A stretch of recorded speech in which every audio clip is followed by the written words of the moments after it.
What is up, guys? Welcome to another episode of the Meaning of Podcast. I am Ace. This is RB3. And this is the podcast where we get into the deeper meaning of your favorite filmmakers' movies. And this episode, we're talking about it. It's the hottest movie out right now. It's one of the biggest movies out of all time, as far as money-wise, so far at least. And that is Black Panther. And that is Mr. Ryan Coogler. We're going to be talking about his films. He has 3 movies that have pretty much, defined his career and pretty much gave him like a huge platform to make Black Panther. And that is Fruitvale Station, Creed, and obviously now Black Panther. And Ryan Coogler is a director. I feel like he's on the come up, and I feel like he's one of the hottest directors right now, especially with this huge opening weekend that Black Panther just had. So we're going to be talking about his films, guys. I'm super pumped for that because I feel like he's a director to be on the lookout for, and I guarantee we're going to hear his name come up like a million times in the next coming years because he's, when you make that much money and it's your third film, bro, you're solid. But before we go ahead. No, I was going to say anybody who makes that like great transition from small budget to big budget like that, like smoothly, that's impressive. And it's always like you could see a lot of filmmakers make a lot of money opening week. James Gunn did it. Taika Waititi did it. But Coogler did it. Like, he almost beat, like, Avengers, bro. Like, he beat Avengers 2. He beat Avengers 2. Look, this is next level. This is next level what he did as far as money-wise. But before we do that, guys, we're going to talk about the comments from last week's episode. Once again, guys, we appreciate you guys leaving us comments. Comments are probably the best way you can communicate with us. Let us know what you think. Let us know how you feel about the episode. Let us know who you want us to talk about. We usually acknowledge those. Sometimes we completely ignore them. No, I'm kidding. We don't. But we do appreciate you guys leaving us comments. It's always a great opportunity for us to have a communication with you guys. So please go ahead and do that, especially for this episode, too, where we want to hear your thoughts on Coogler's movies. But we're reading last week's episode where we did Steve McQueen. And that episode, bro, woo! All them Steve McQueen fans out there. They came out to support. All 200 came out to support. Movie Man Naked Jesus says, this proves how much Michelle Williams looks like Carey Mulligan. So the entire episode for Shame, we talked about the movie Shame starring Michael Fassbender and Carey Mulligan, not Michelle Williams. I called her Michelle Williams the entire time, and I proclaimed that she's awesome, and that's why Michelle Williams is a great actress. Wasn't out, it's not Michelle Williams. It's Carey Mulligan. Whoops, sorry. To be fair, I completely thought it was Michelle Williams the entire time too. So it wasn't even. I remember when The Great Gatsby came out, and I was doing little Facebook reviews or whatever. I don't know if it's still up, but I wrote this long giant thing about how much I enjoyed Great Gatsby, but the entire review I called Carey Mulligan Michelle Williams. I just had no idea. I didn't even know. Oh my God. I genuinely feel bad about that one because that's an easy way. All I have to do is look it up. It's all you have to do is look it up. You know those comments that always say that? It's true. I should have looked it up. Man, my bad. And I've been so bad with names these past few weeks because on a lot of the Black Panther reviews, I keep saying that with Denzel Whitaker is the son of Forrest Whitaker. I keep saying that. I'm like, fuck. And then every comment's no, that's not him. I'm like, fuck, I feel really bad about that. Yeah. This is screwing up a lot of names, man. I'm sorry, y'all. I'm not good with names. I'm not good with faces. I'm usually good with names, and that's why that one I was just man, that's a big drop. Yeah. And I'm like, are you sure they're not the same person? Yeah. Are we sure Carey Mulligan and Michelle Williams aren't just why haven't they been in the same movie exactly at the same time? I don't know, man. Maybe they're just moving really fast, and that's why it looks like 2 people. Junk Muffin says, you guys should go into the industry together. Ace writes and RB3 directs. Hey, that's a team right there. That's a team right there, man. I'll write my ridiculous over the top sci-fi movies. Where everyone has really cool superpowers, like Altered Carbon. Ooh, have you seen that show yet? I haven't seen Altered Carbon. Oh my God, dude, that show is if I wrote a show, that's my show. Really? I heard it's very Blade Runner-esque. It's kind of not. Oh really? Okay. It's very if Blade Runner was written by a horny 17-year-old who likes action. Oh, really? Me? Oh, really? Okay. 17-year-old version of me? Yeah. That's Altered Carbon. Oh, that's funny. Where it's just all right, and then the guy comes in, and then he does a crazy martial arts scene, and then he makes out with the girl. And I'm like, shit. That's Altered Carbon. Oh, that's crazy. So, I have to check that out. It's very much like a Stars show. Have you seen a Stars TV show? Yeah. It's how Stars is super over the top, where it's super bloody, super ridiculous. and this is a star show like in space, like with Netflix. It's not in space, but like in the future on Netflix. Yeah. Where it's just like the most ridiculous, Yeah, but it's yeah. super cool kind of thing. Yeah. I love that show. Man, but Netflix. Man, Netflix is killing it. I don't know It's if you've been killing it. reading those headlines of people like shitting on Cloverfield Paradox, like the opening numbers. Opening numbers. But I was gonna say that's probably me. All right, the movie's not good. The movie's not good. I agree, but a lot of headlines are like, "Oh, it flopped. Oh, it's only did 2.8 million viewers in the first 3 days." For one, you don't know those numbers. That's not like you can't even like Netflix doesn't release numbers, so they don't know that. And for two, it's like if that was released, I tweeted this earlier this week. If it was released theatrically, that's a $30 million opening weekend. You know what I mean? For a movie with like no promotion with one Super Bowl commercial coming out like that, that's spectacular. But old media. Well, it's all based on marketing, right? People don't know the power of marketing. The fact that they only released literally one commercial the night it came out, that's all they did. That's all the marketing they did. And the fact that it made that much numbers and that much hype in the first night of marketing, that's a win in investment. It's a win. And then, but websites are going to compare it to Bright with 11 million viewers, which, by the way, Bright, the first ad for Bright was shown at the Oscars in March of 2017, and then Bright premiered 2017 of December. That's essentially a year of promotion. This one was like one promotion. Comic-Con, two big stars, big name writer, director. Cloverfield was literally just like, here's a movie, guys. And they were like, oh, let's see how it does, and it did really well. Did really well. So I'm just so annoyed by it. It just makes me sick that like all these old media outlets, because they're not making money off of advertising for it, Cloverfield. That's why. It just frustrates me so much that people will run with that kind of like headline and biased, Still, I'm a massive fan of the Cloverfield franchise, so I was hoping for something more. Strange House Productions says, Hunger, Shame, and 12 Years a Slave are all masterpieces in their own right, but Queen is without a doubt one of the greatest filmmakers alive. I honestly agree with that. I think he's hit 3 out of 3, and all 3 of those films are like baller films. I mean, we talked about it on the episode. If you want to hear about it, please watch the episode, since you probably didn't. Right. But I really do feel like Steve McQueen is definitely one of those directors that deserves all the credit and all the praise, because 12 Years a Slave got that Oscar recognition, but Shame and Hunger could have, if they had a bigger push, or if they had more promotion behind it, because I do feel like those 2 films are awesome films, like really good films. Today we're addressing another filmmaker with only 3 films in his filmography and his catalog. Let's jump into it, man, because that's what everyone wants to hear about. Let's jump into Ryan Coogler. Now, Ryan Coogler is a director who got his start off Fruitvale, but he's a USC guy, right? USC graduate student. So he went to USC with and same film school you're going to. Yeah, exactly. He was in the graduate program. He did his undergraduate, I think at a college up in the Bay Area. But he came to USC, and they even still to this day, like, they have these little like old like alumni short film presentations, and usually they always just show like Coogler's like old films as like examples, because he did a lot of short films, right? He did a lot of short films, and graduate students, of course. And he went to the same, and he was in the same classes as homie who does the scores for his movies. Ludwig.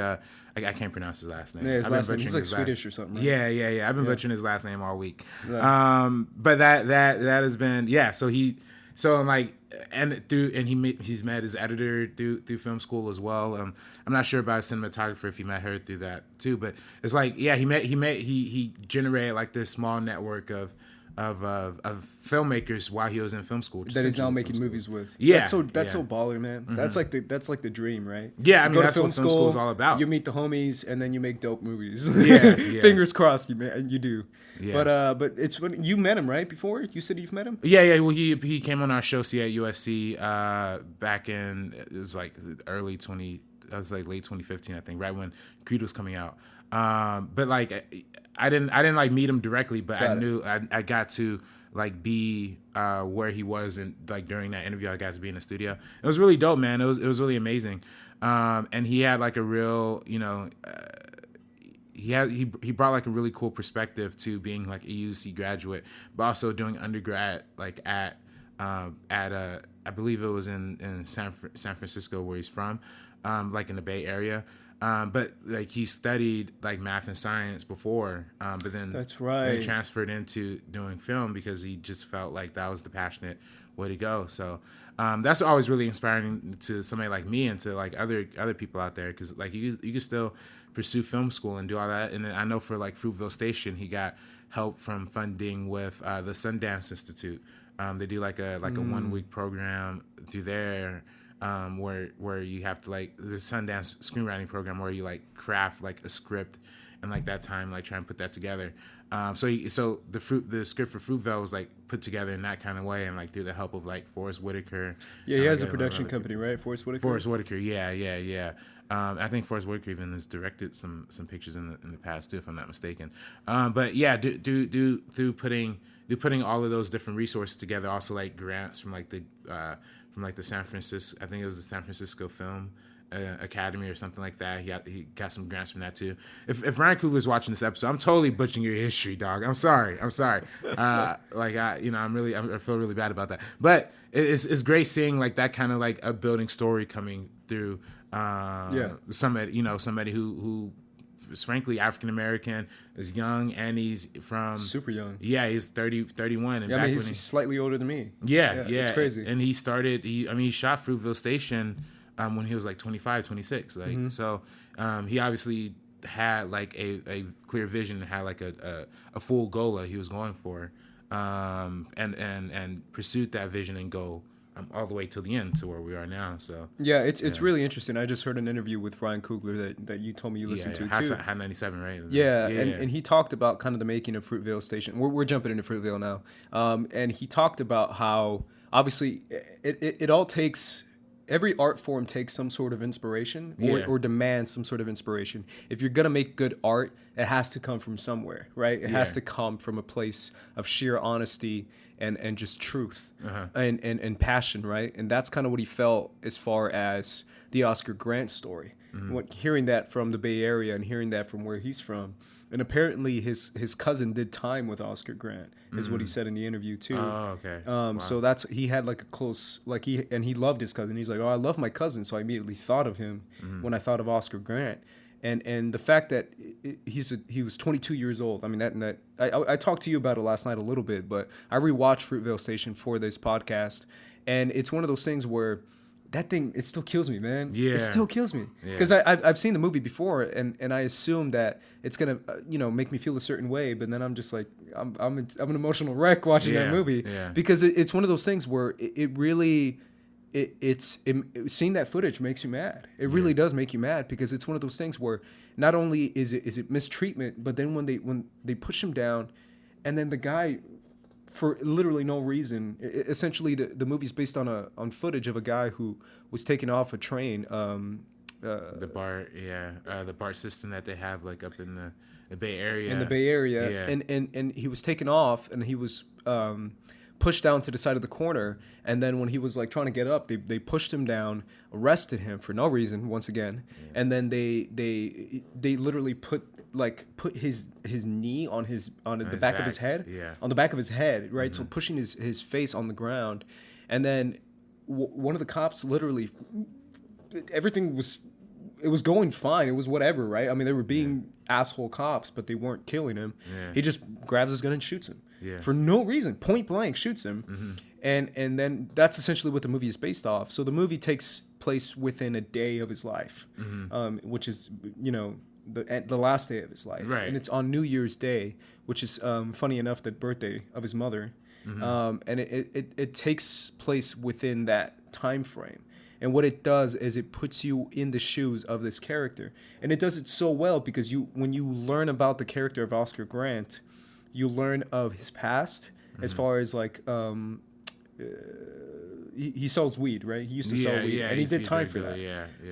And then when you learn about that, he does it. Coogler, the reason why this movie is so good, and the reason why Coogler got Creed off this, and the reason why Coogler got so much recognition off this, in my opinion, is the way he structures the movie and the way you relate to a character.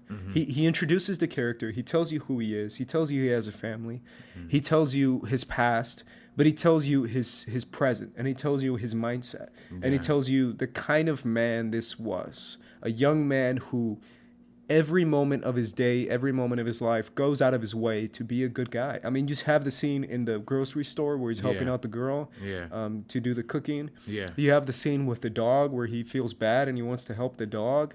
You have the scene with when he's trying to sell the stack of weed that he has, but he chooses not to. Yeah. That takes, dude, even I would have been like, yo, I gotta sell it. I would have been like, yo, I need the money though. Like, I'm sorry, man, I got a family. This would have been my last time. Yeah, I mean, this is my last time. I got a family, but he chose not to because he was just so, he remembered the disappointment in his mother's face when he was in prison and the troubles he faced when he did prison time, that he was just like, you know what, even if I'm gonna not go without food for a minute, I'm not gonna do it. So Coogler does such a great job of establishing who this guy is. Even the moment where he opens the door for the pregnant woman and he talks to the guy and says, you know, like, oh, who's this? Oh, who's your wife? Oh, she's cool, whatever. Yeah. Little moments like that is baller writing. I'm talking baller writing, where it's just so well done that you really do feel for the character and you see a human being and a man, and you don't see a rep sheet. You don't see did time doing blah blah blah or did this blah blah blah blah blah blah, got in a fight, cops shot him, whatever. You know what the right wing media would sell you, would tell you is that you see the man for who he was. You see the humanity in this person. It's amazing, man. And I know you have a lot of thoughts on the film, and I want to hear kind of what you think of why this movie's just so good. Yeah, no, I mean, this is one of the to me personally is one of the best films in the last 10 years, one of the best films of the decade. And I think a large portion of that is due to both Ryan Coogler as a director, but also Michael B. Jordan as an actor, to kind of make this fully realized human being based on somebody who is a real life person, Oscar Grant. But, you know, there's a certain connection to the material in which you understand, like, the humanization you kind of mentioning before, how real and how genuine this person is, and when it leads up to his death, it becomes even more like impactful. And this movie's so relevant. The original event took place in 2009, so this was like before a lot of the big cases that we see like now popping up, and what led to like the big Black Lives Matter movement. But this is like when cell phones were just starting to like come up. So like this is one of the first like cell phone video, like, and the footage was super crappy because you're like, man, this was a different time. yeah, exactly.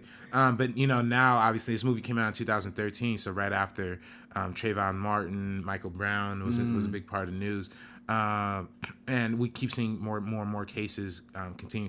Tamir Rice, a lot of other cases. So this movie really came out like pretty much ahead of its time, and in the heat of the time, but it's even more relevant now that now we see it more and more, and we're actually advocating and fighting for changes in policing and the end of police brutality, which is something that African Americans have dealt with since 1960s, 1970s, but it's becoming more into the forefront now because so many people have access to footage and can put that out.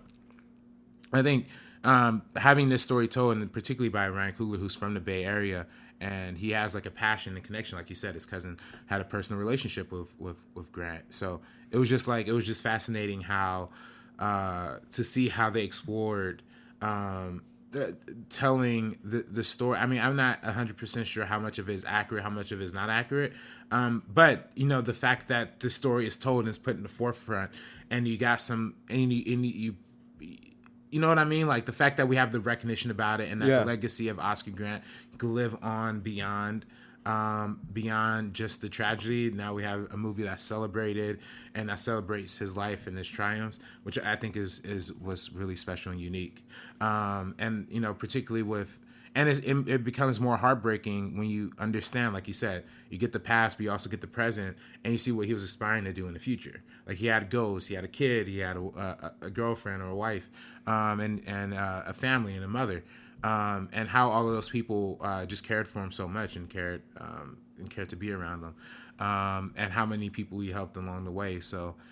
Again, this movie it touches, and it touched a lot of people when it came out. It premiered at Sundance the year it came out. It made waves at Sundance the year it came out. I know that. Yeah. No, and it was one of the biggest releases out of Sundance, and I think it won like the special jury prize that year too. But yeah, but then it came out theatrically and wasn't like a big hit, but it definitely, like, amongst film critics and film scholars, and then started a path of Ryan Coogler winning a lot, like, First Time Filmmakers Award. If I'm not mistaken, he was nominated for the DGA that year for First Time Filmmaker because of Fruitvale Station. And a lot of people thought Michael B. Jordan was snubbed for the Oscar for best lead actor for Fruitvale Station as well. But yeah, it was just the movie made such an impact, I think, because of how thorough and how detailed it was in portraying the flaws and the humanity and the ups and downs of a human being, no matter if he's black, no matter if he's a drug dealer, no matter if he is a gangster, but he's doing the right thing, and he's trying to come up and do. And we're gonna talk about police brutality more when we do our Spike Lee episode too, particularly when we talk about do the right thing and whatnot. But Yeah. it's just now this is kind of presents in, like, how the modern era sees it and how we have been enthralled in a lot of this too. So Yeah, it's one of those things that it's such a heartbreaking film because by the time you're living a day in a life in this guy's shoes for such a long time throughout the movie, right? It doesn't turn away from him in any moment. It doesn't cut away. It doesn't say 3 days later, a week later. It just keeps going throughout his daily routine. Yeah. Throughout this specific day in his life, and you get to know his girlfriend, his daughter. That scene when he's racing his daughter, Yeah. and, like, slow mo. That's, like, such a beautiful It is scene. You know what I mean? And it's so well handled. Yeah. It's well handled because there's so many things that you can do to make that seem forced. Yeah. But it's just so natural. It feels natural. Even that, I gotta give credit to the little actress who plays the daughter. Yeah. Because she's great too. And that those moments of his daughter and his girlfriend, and his mom, his girlfriend's mom, like, those are little natural moments of feeling the culture and the vibe of the Oakland people, right?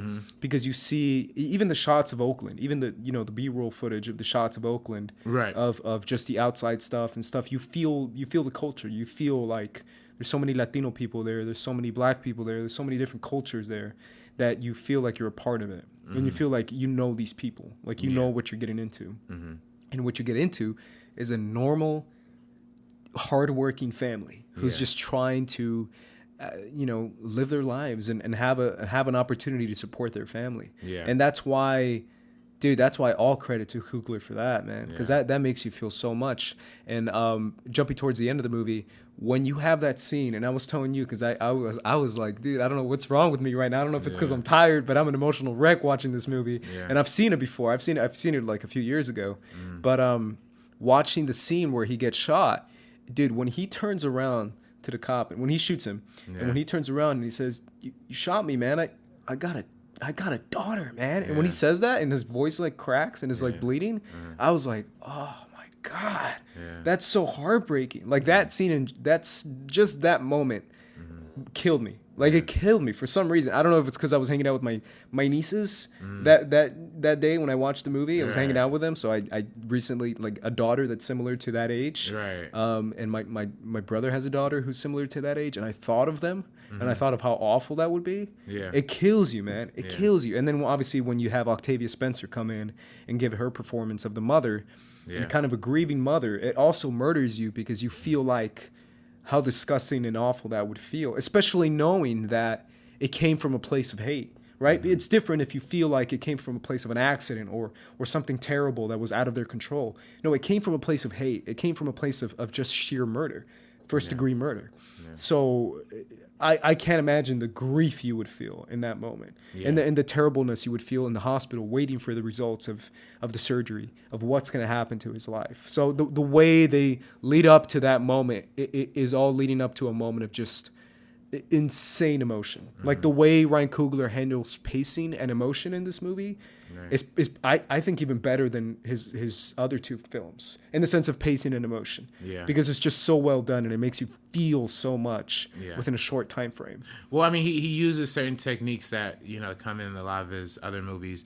I mentioned the slow motion before. You see that hints in Creed and hints in Black Panther. You see the long long takes being utilized. That whole scene with the dog where he like greased the dog and then the dog gets ran over. It's like a pretty like I guess on the nose kind of metaphor for like foreshadowing what's going to happen towards the end, but it's also just I even got emotional in that scene. I thought of my dog and I was like, no. I was gonna cry for that dog. But that's a long take though. I mean, that's, it is. So it's something that Coogler takes with all his other movies. I mean, you see them in all 3 films. Super long takes, super handheld. He loves handheld, like super handheld, not just like, like not like shoulder mount. Exactly. No, I'm talking like straight like handheld. Like I'm trying to keep this camera from shaking so much because it's so handheld. He does that in a lot. He did it a lot in this movie too, and that makes you feel more personal and more attached, more natural. So, and I mean, there's a lot of great moments like that too. So you definitely see like the establishing of like the skills that Ryan Coogler brings to each film, but whereas in Creed is used for more of like an uplifting feel, for this is used more as like you said, like bringing characterization, like bringing a heart and emotion and level of detail to the person, the character of Oscar Grant in this film. Yeah, and it really is like obviously I'm not from Oakland and he is, but it really is like he gives you that vibe of Oakland having the mixture of cultures in there, right? Especially during when the scene when they're on the train, you see all the different types of people there. You see the white people there, you see the Asians, you see Latinos that he hangs out with too, because his girl is Latina too. And that's another thing too, is the fact you have a black guy and a Latina girl both coming from different cultures, both kind of coming together and kind of embracing each other, and to the most extent, right? To the point where they're just seamless, to the point where they just come together seamlessly. But even having his friends, like I noticed he had a Latino friend in there with a Latina girlfriend too. I don't know if rewatching the film you saw that too, right. And I noticed that too. Little things that I noticed when it comes to little cultural and racial things, showing how different people and different vibes come together, and they're all like, even in the scene where they're just all dancing on the train, it's just like at first you're like, what's going on? I don't know what's happening. Why is this important? But then you get why it's important, because it shows like Oakland having different solidarity and just progressiveness when it comes to that certain type of thing. And yet this still happens, and yet there's still this stigma, and there's still this kind of atrocity that would take place in a city that seems to be so ahead of its time when it comes to different cultures coming together. I mean, that to me is just impactful in general. Well, another thing this movie touches on is the incarceration, right? Like how incarceration can make or break somebody's like, stigma and like their interactivity with, like, I mean, that's the whole reason why the fight breaks out on the train towards the end, is because like a prison gang, like opposition and all that kind of stuff. It's just crazy how, they lock up, people of color, brothers and sisters, to like keep them out of gangs. But really, the gang culture and prisons are a lot more stronger and a lot more destructive and dangerous than they are in the outside world. So they're just putting them in cages to make things worse. And the fact that homie gets, locked up for drug dealing is stupid too. I mean, like the fact that's the thing too, man. I noticed that too. I was like, the fact, really, for selling weed? Yeah. Really? This is, to 09, 09 was a different time than it is now. But it's still, I mean, like it's just stupid that that's a thing that keeps people down and like locked up for like the rest of their lives, and like can always and forever influences the decisions they have to make. I mean, the reason why he has a hard time finding another job is because he has a record, and because the reason he has a record is because he got caught selling little weed. Which, if that was legal and it was regulated and it was taxed, it'll be a different situation, But it's just that's just the system we live in, and it's and that's really what's amazing about Fruitvale Station, because it kind of demonstrates how much the system has felt this man all the way up until this point, leading up until his death, where the police system felt him as well. I mean, obviously, the cop claimed that he thought he pulled his taser when he pulled his gun. Dude, really though? Yeah, like how can you? I don't buy that for a second. Yeah, I don't know if you buy that. I don't buy that for a second. It's always been a problem with police, and I mean that's how especially in California, in Oakland too. I mean, they have a long history of recruiting Southerners, former Southern soldiers and Army generals.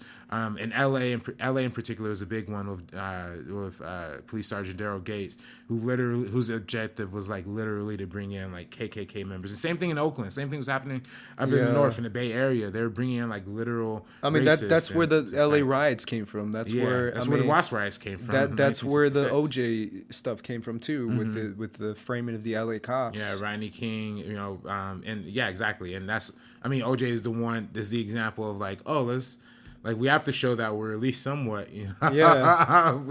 Bad example to pick. It is Case. a bad example, but at the same time, it's one of those things where, dude, hearing his story, you realize that you're like, damn, that's such a crazy way for it to bite him in the butt, right? Yeah. All those times of sheer racism comes back, and it's like, I don't know. It's just it's a crazy moment, and it's a crazy time where. That took place, and the fact that it caused so much of an uproar is because of the cell phone footage, and it is because of the fact that you saw a cop shoot a guy point blank for 100% no reason. Yeah. And it kills you seeing that. It kills you. It really does. And the way he frames this movie and the way he tells this story, coming from an emotional perspective and coming from a cultural perspective, is absolutely impactful. Yeah. And it's super well done, and it's super well directed. Yeah. Those upside down shots too, by the way, like when we see from like Oscar's perspective when he's on the ground, he sees like the paramedics or whatever coming to help him. Oh out. Yeah. It's just that's like a really interesting filmmaking technique to like kind of put like in the perspective of like being like close to death. That's the only thing you're seeing. That's your only help. But it's upside down. So it's really Coogler. That's why he's one of the masters working today, because he does so much in just visual storytelling, just from a shots level. It's just amazing to me. So yeah, absolutely. Yeah. Any last word that you want to get on? Nah, man. This is one of like I said, one of the greatest movies in the past decade. I feel like, and I think it's definitely without a doubt the reason why we have Coogler today. And I think this is personal best, but then all three of these films have been on such different levels. Yeah, man. I'm about to top your personal best, because we're moving on to Creed. Oh, Creed. And to be honest, man, Creed is what you just said about Fruitvale. I love Fruitvale. Like, I really do feel like it's probably the most emotional one and the most emotionally impactful one. Yeah. But the one as far as like my personal like favorites of the last like 10 years, if not more, man, this is probably one of my all-time favorite movies. I put this as my 2015 favorite movie of the year when we did that top 10 movie of the year list with JT and Copster and Cody. And I put this as my number one because I really did feel like this movie was on another level. This movie was crazy. And the fact that it's taking the Rocky story and it's moving it in a direction where you feel like there's nowhere else you can go with the Rocky story.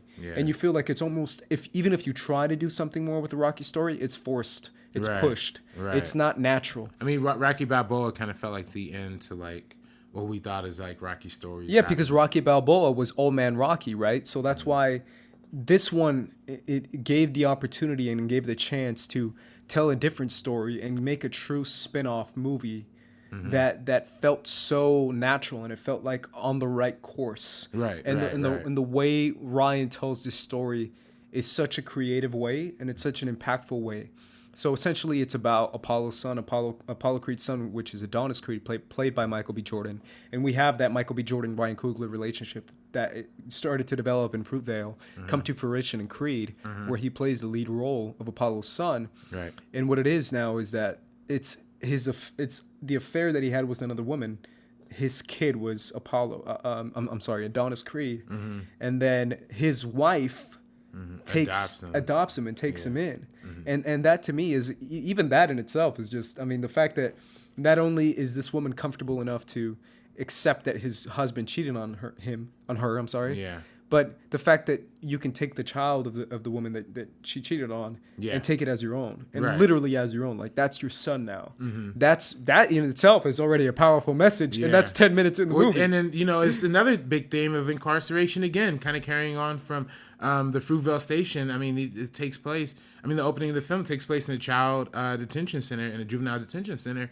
And I mean, look at the conditions those kids are put in. It's like a military prison, almost. And they're fighting, and that's why Adonis becomes a fighter, is because of those conditions that he's put in. He's locked up. He has nowhere else to go. So, and it's funny because, a lot of times when you think of this movie, is a lot of people associate like the privilege fighting, but when you really look at the core of the foundation of this character of Adonis, even though he comes from a place of privilege later on in life, and because he's adopted by the Creed family, before he was in jail fighting for his life. He always had that fighter's mentality. So, and, it's kind of like it's like the duality to the underdog story. It's like the underdog from the sense of coming from like the literal bottom and building up, and then coming back down to fight your way back up again. So it's like it's a lot of different levels to this film, and they established that right off top.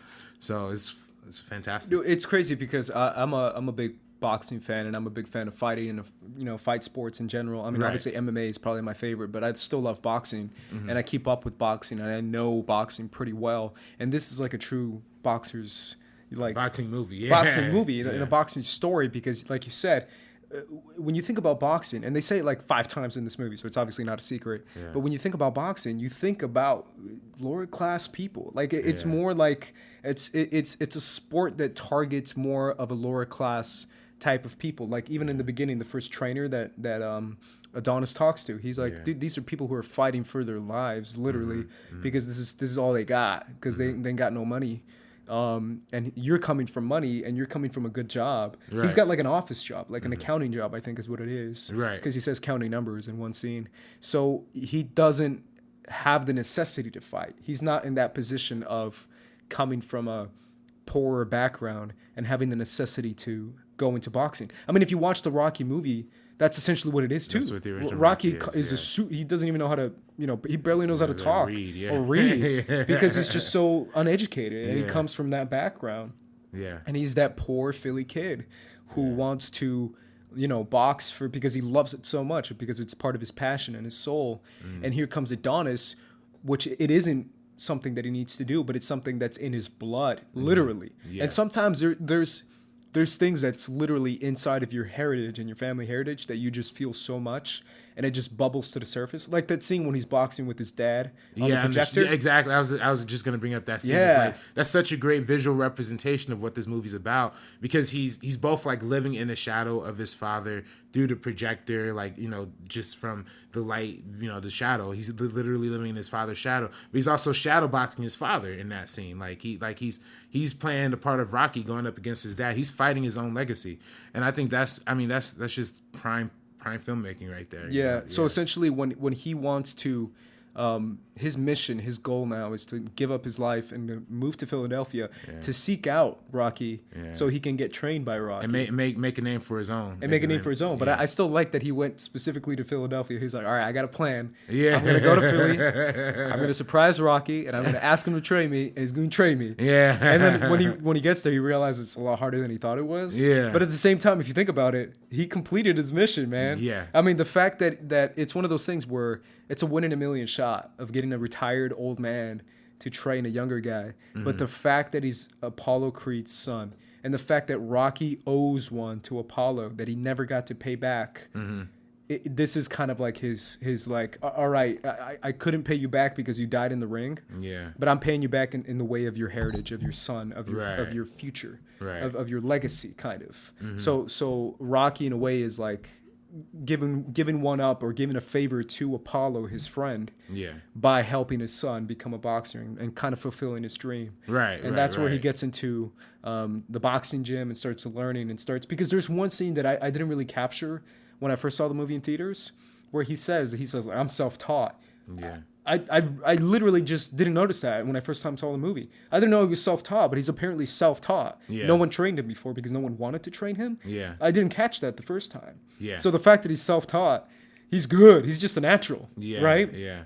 Well, same way Rocky is in the original. Exactly. Yeah. So when he gets, actually expert training of an expert boxer, of a legend, he becomes bigger than what he was before in the sense of how good he is as a boxer. Right. So right. that sense in general is just great. And obviously we have Tessa Thompson come in this movie too, who plays a major role because she's playing the role of like the female lead or the co-lead. Yeah. And Tessa Thompson, man, I can't say enough about her. This was probably the movie that gave me the introduction. I know you know her from Dear White People. Dear White People. I didn't, because I didn't see that movie till like 2 weeks ago. Yeah. So this was the first time I saw Tessa Thompson, and I was I fell in love right away. Yeah. But for me, I think she's great in this movie, and I think she offers a good female co-lead protagonist role, a very modern female lead. You know what I'm saying? Yeah. Like she's definitely not Adrian coming from the old one. Yeah. No offense to Adrian, she's great. Adrian, come on, man. You can offend Adrian all you want. Like, she literally plays like I'm like it's pretty old timey. Yeah. It's of its time, RB3. Yeah. But it's one of those things. This is this movie came out in 2015. It's very much a modern version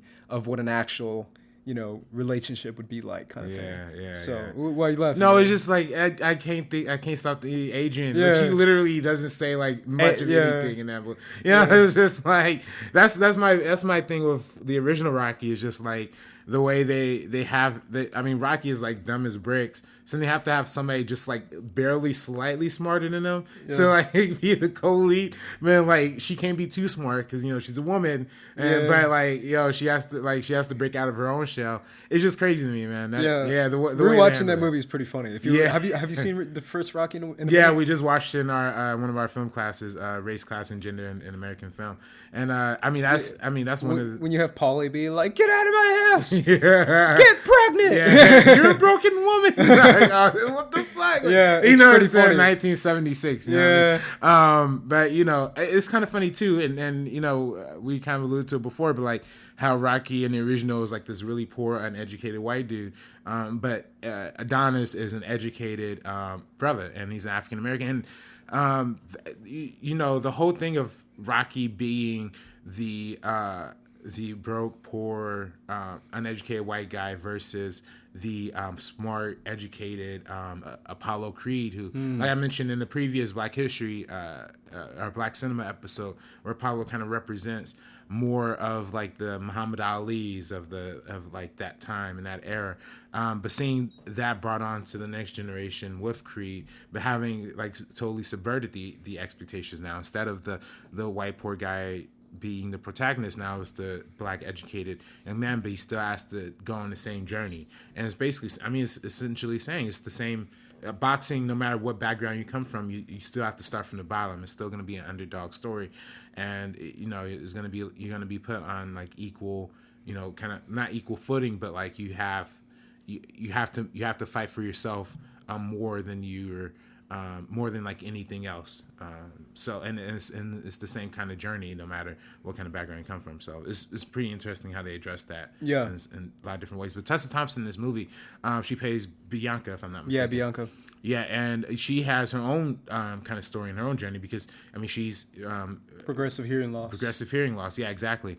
And she has to wear a hearing aid and all that, which is, I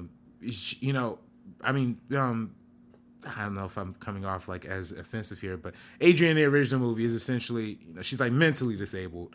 But like, I'm offended. No offense to the Adrians out there, but in that film she's she's kind of mentally disabled. But in Bianca's story, she's like actually physically disabled. She can't, she's losing her hearing, and she is probably eventually going to go deaf. But the fact that they, that's another layer of like social commentary too, is like how you're dealing with a person's disability, even and how you're going to jump into a relationship knowing that she's going to be deaf one day.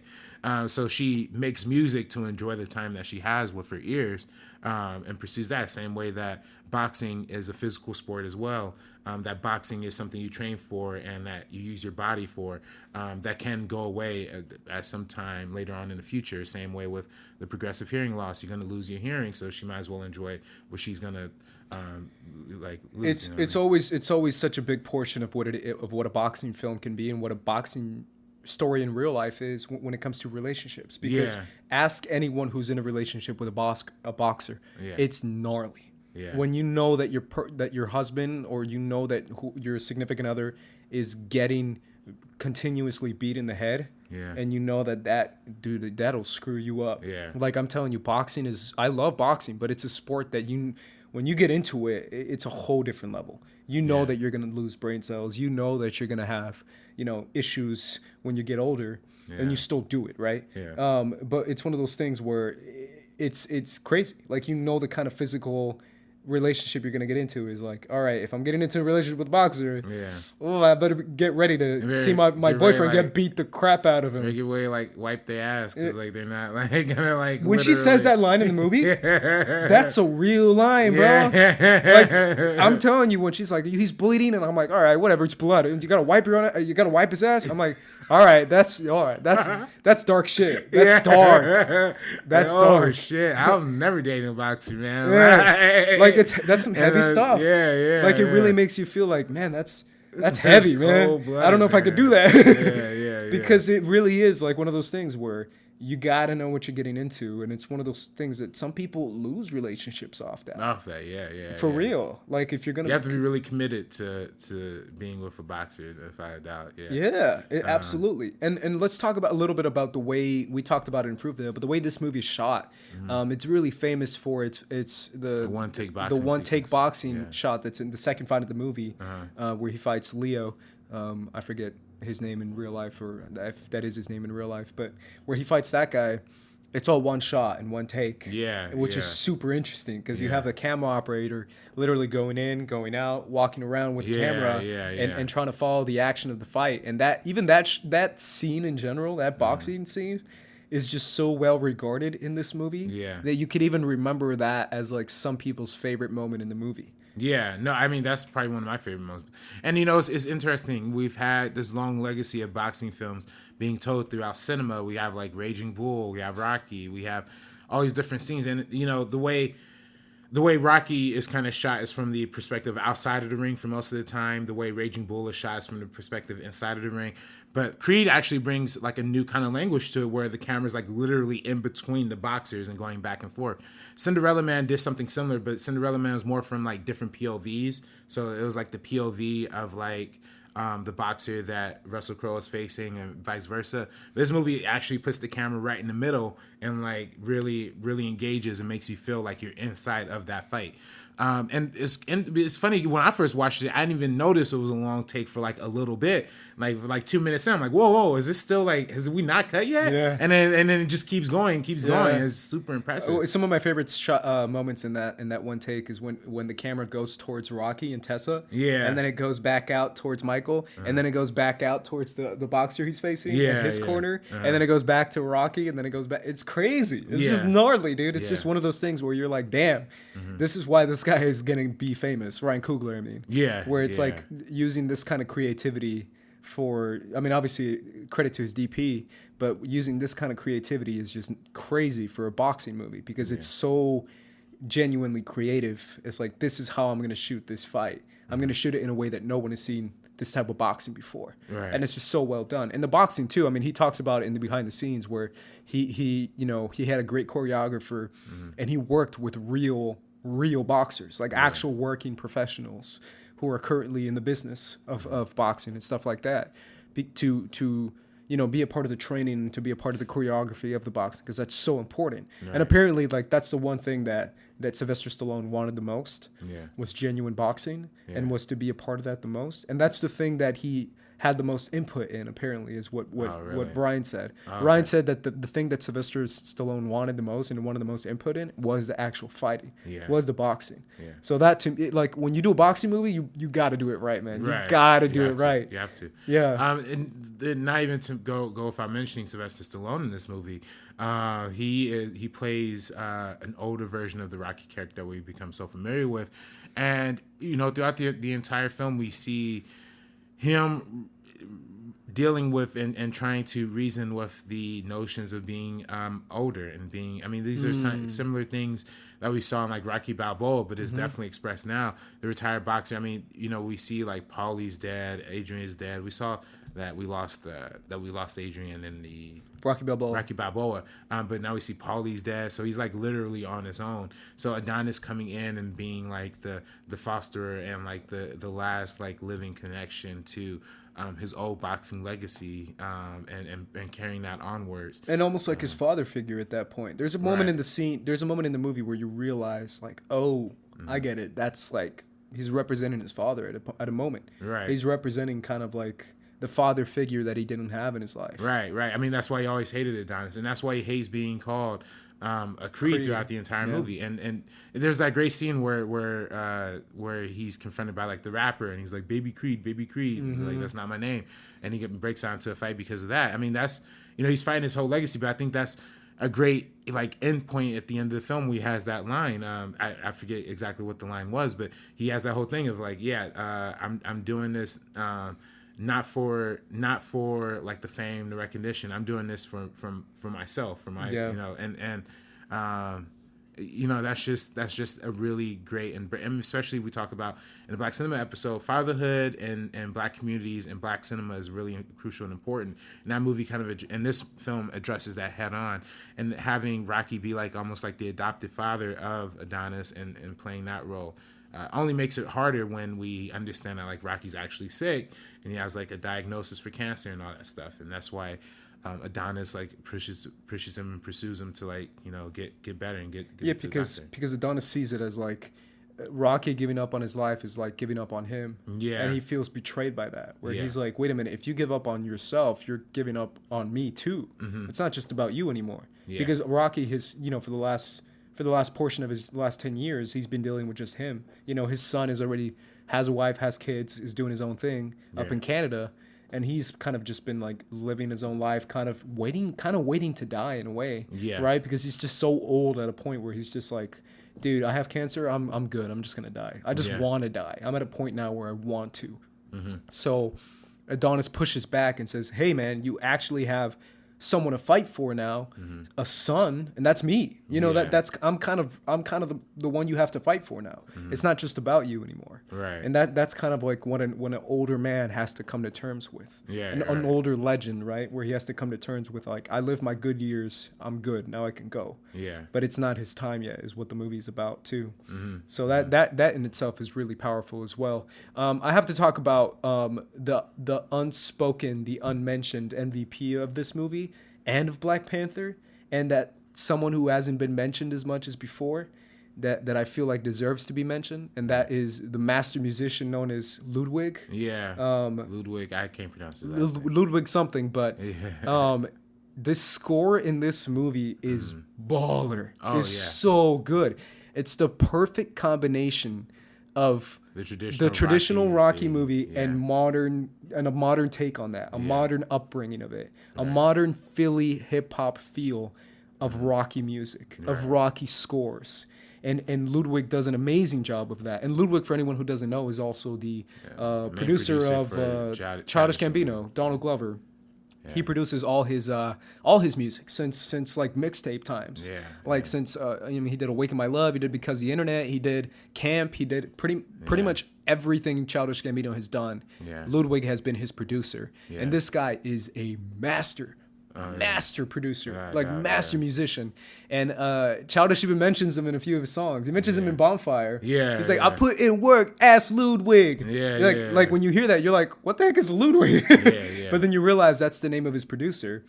And that guy, dude, I'm telling you, this score pops. Like it pops out. Well, the whole scene where we have like a number of different training sequences in this movie, but then like that great scene where he's like running and like the bikes are behind him. That scene kills me. It kills me. I saw that in theaters. I was getting chills. I chills, still fam. Get chills. When I watch that. I got chills when I saw it too last night. I literally get chills when I see that scene because it makes me feel like, I gotta do something. Like it's just so inspiring. And plus the song they incorporate too with the Meek Mill. Meek Mill. That's another guy. Meek Mill is like throughout this whole movie. He has like 4 songs in this movie. I mean, that's the Philly rapper right there. He's the Philly rapper. He's like the Philly king. The music is incredible, and then especially in the last fight when like that Rocky theme punches in like right at that moment.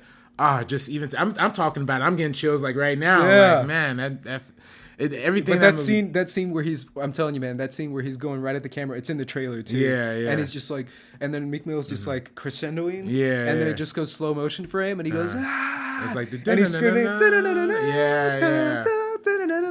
And I'm just like, I need to work out. yeah. No, that's amazing. And then he's even when the bikes are circling him, and then the music is building up to the finale.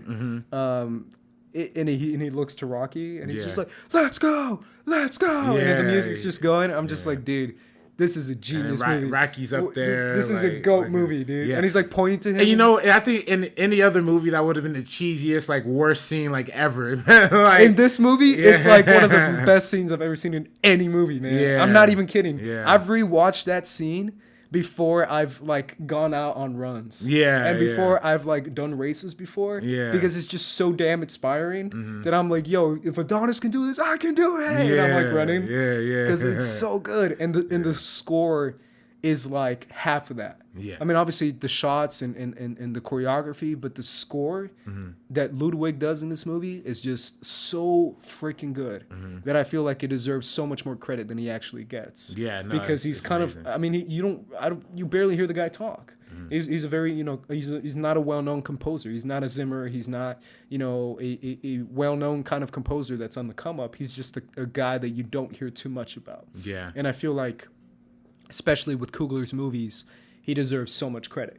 Yeah, I mean, we talked about a little bit last week with the Black Panther soundtrack, but then there's also a great video on like Genius. Genius, if you don't know Genius, the YouTube channel, you'll find Ludwig doing some dope shit. Like he does. Go ahead and finish your statement. Oh no, yeah, they just put out a new video. Genius does like this whole series where he talked to producers about the making of songs.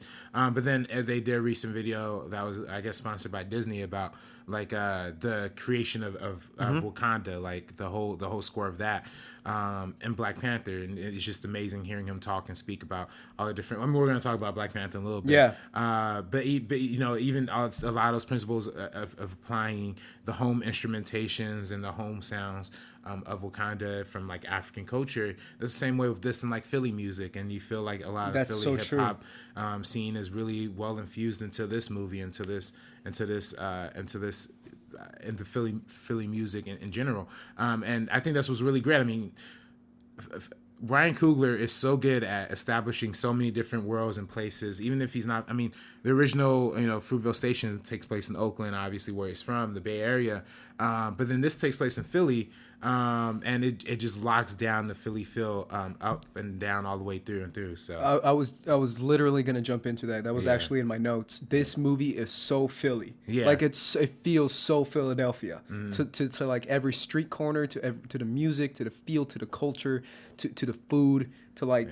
Well, even that scene with Bianca. Even the scene with Bianca, and Michael B. Jordan. Michael B. Jordan are having like the cheesesteaks, and like she's giving them like all the Philly slang, like a John, all that kind of stuff. Like it's such a Ryan Coogler is such a great job of establishing. If I'm gonna do a movie that takes place anywhere, I need to focus on where it is. I need to hone in on what it feels like, what it tastes like, what it smells like, what it sounds like to be within that city or world or country, or even if it's real or fictional, like we get into Wakanda. How is it to live in Wakanda, to be in Wakanda kind of thing. Yeah. But obviously, let's finish up on Creed, because to me, man, what stands out the most of this movie is that it's just it's a true complete movie. It's a movie that you feel like it's a legacy movie within the Rocky franchise and with Apollo Creed, but at the same time, it has all the beats that you need, and yet completely original, and yet completely modern, and yet completely classic at the same time. Yeah, it's so phenomenal. It's literally one of my all-time favorites. Movies of all time. And also, I got to give a shout out to my homie Max Kellerman, who's in this movie. Oh, really? My boy Max Kellerman, boxing announcer Max Kellerman. Oh, right. Yeah. He's obviously, I'm just being a dumb sports fan, but Max Kellerman's my homie, dude. And when I see him in this movie and he's like calling the fight, and he's like, Adonis Creed and the son, I'm just like, yo, that's my boy. Max Kellerman from First Take. Shout out to ESPN, man. But this movie feels like a true boxing movie, and having those announcers and having those people and having the final fight too. We didn't really talk about the final fight, but the scene where he gets knocked out, Yeah. and you think he's out, Yeah, and it's like the little flashbacks, and he has those flashbacks. Yeah, bro, that got me, man. yeah, that still gets me. And then like the last one is just like that shot of like Apollo, like, you know, from the old. That's what I was thinking too, because yeah. I rewatched this movie and I was watching every image that came up. He thought of, all right, Bianca, all right, Rocky, all right, me as a kid, all right, my mama, and then when he goes, my dad, he just immediately is like, man. He gets up right away. He's like, oh, when it comes to my dad, I'm getting my ass up, dude. Like that to me was just like, again, chills, dude, chills. So powerful, and it's another technique that Johnson uses. I mean, thinking about Ryan Coogler. It's another technique that Ryan Coogler uses in his films, is like flashing back and like re-looking at the past, like, and that influences the future. And we're gonna talk about that with Black Panther and spoiler in a little bit. But yeah, I mean, to me, Creed has a lot of great moments like that. Just the use of editing, the use of camera. I mean, the scenes where he's like knocked out and the camera's like vertical in the same kind of way it was in Fruitvale Station. Like it's it's just like really, really impactful too. Because you really get that POV. It kind of makes fun of like the modernization of boxing with like the HBO Sports like thing. Dude, that HBO Sports promo looked so real. Yeah. As someone who watches that, I watched all the HBO Sports stuff. Like I saw the Canelo and Triple G one. Yeah. And I watch it all the time. It looks so real. That's exactly what it is. Yeah. Where he's like, yo, man, I'm just training my whole life for this, man. And then it shows him running, and it's like, yeah, that's what an HBO Sports promo looks like. Yeah, no, it's funny. I was watching Creed again yesterday with somebody, and like they were like, and like the HBO Sports thing came up. It was like, whoa, did they just cut to a commercial like halfway? No, I was like, no, that's the actual film. They shot it for the movie. Yeah. It looks so good. And then plus like the little title cards that'll come up right before the boxer comes out was really amazing, dude. Like, I forgot about that. Yeah. Because I forget someone who said they didn't like that. I love that. Yeah, I think JT and like Oral Finstock, or one of those guys they had a real problem with that. They said they didn't like that. Yeah. I love that. I love when it said freeze frame and it goes ding ding ding and it shows them what they are, their record, their nickname, what their fighting style is. Yeah. I was like, that is what Suicide Squad tried to do. Yeah. And this one did it 10 times better. Yeah. And this one did it in a natural way. They're like very authentic. And it felt so cool. It felt so modern and felt so youthful. Like I felt like, man, that's something I would do in a movie where I would just be like, this guy, like, who's this guy? And then you want to know who this guy is? Yeah. Freeze frame. This guy's a badass. It's like perfect way to give out the information. No need for like the exposition, like all that. Yeah. It's a lot of great filmmaking here, man. And I think it's kind of funny how it like subverts like a lot of the traditional Rocky tropes. We talk about training. There's like literally a training sequence where like Rocky's like in the hospital, like trying to get better. I think that's really funny and really like a really smart way to like subvert our expectations. So everything it does, it kind of like parodies the traditional Rocky format and the traditional like boxing media sports, but also like celebrates it in a really like genuine and fun way, and and celebrates the legacy of Rocky in general. And Ryan Coogler is a giant Rocky fan. He is, and just answering the question at the end of Rocky 3 was nice too.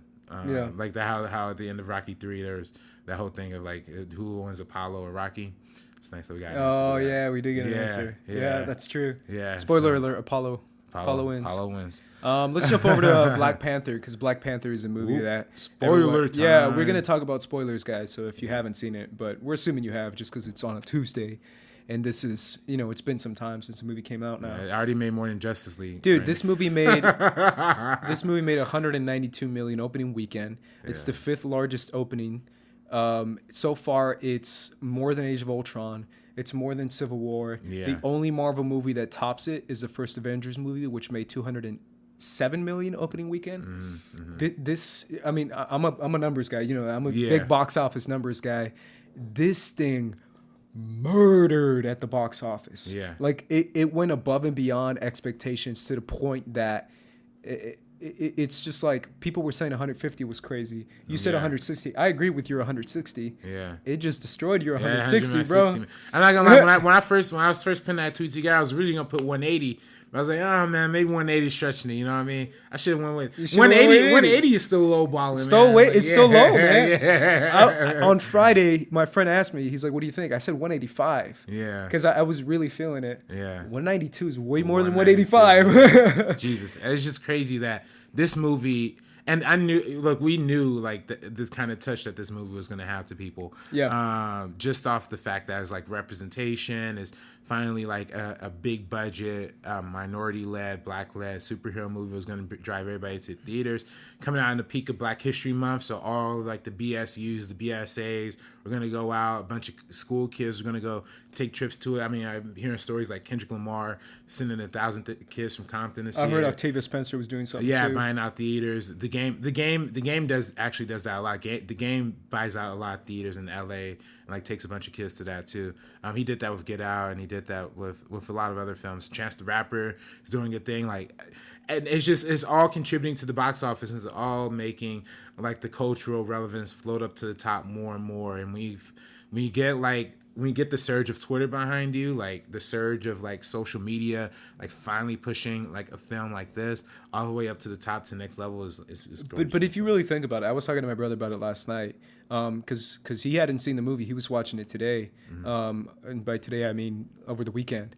And he was saying that it's crazy how certain expectations from the studio and certain expectations from producers is a certain way when it comes to box office. Yeah. When you give a movie an all-black cast, an all-black movie, and Black Panther and make it all about that, you expect a certain amount of people to go out and see it, and you expect a certain portion of the population to go out and see this movie. You expect black people are going to love this movie. Mm-hmm. That's cool. It'll probably make $100 million. Yeah. What you got instead was everyone going out and seeing this movie, everyone going out and celebrating this movie, and this movie possibly gonna be making more money than the most pivotal Marvel movie that we're gonna get this year, and that's Avengers Infinity War. Yeah. I mean, it's a huge possibility that Black Panther is gonna make more than the biggest Marvel movie we've ever had, which is Avengers Infinity War. The fact that this was marketed as go see a black movie. No, bro, this ain't no black movie. This is more. Yeah. This is like one of the biggest movies of all time. And that's insane, dude. That's insane. Yeah, so that to me is just wild within itself. Mm-hmm. But let's get into our first initial thoughts of the movie. I mean, obviously we're going to talk about spoilers, and I want to get into specifics. But overall, what did you think of the movie, man? I loved it, man. I loved it. I remember seeing it at the premiere and texting you like pretty much after, like, man, this is dope. It's amazing. I think it's one of the finest Marvel pictures probably of all. And you know, leaving it initially, I loved it, but when I wasn't like as high as it, like everybody else. I kind of told you privately, I did like my ranking of it. Which you were like a little shocked by, but actually like now I was like, what? You're a little shocked by like where I was like, like ranking it a little bit. But then like the more I sat on it, the more I watched it and I saw it again over the weekend, and I kind of it ranks higher and higher every time I think about it. More and more I think about it, because it's just such an adventurous and explorative movie with a lot of layers, a lot of detail, a lot of political implications, which is like perfect for our podcast, of course. And it's just it has so much to say in the real world, but also in the Marvel Cinematic Universe too.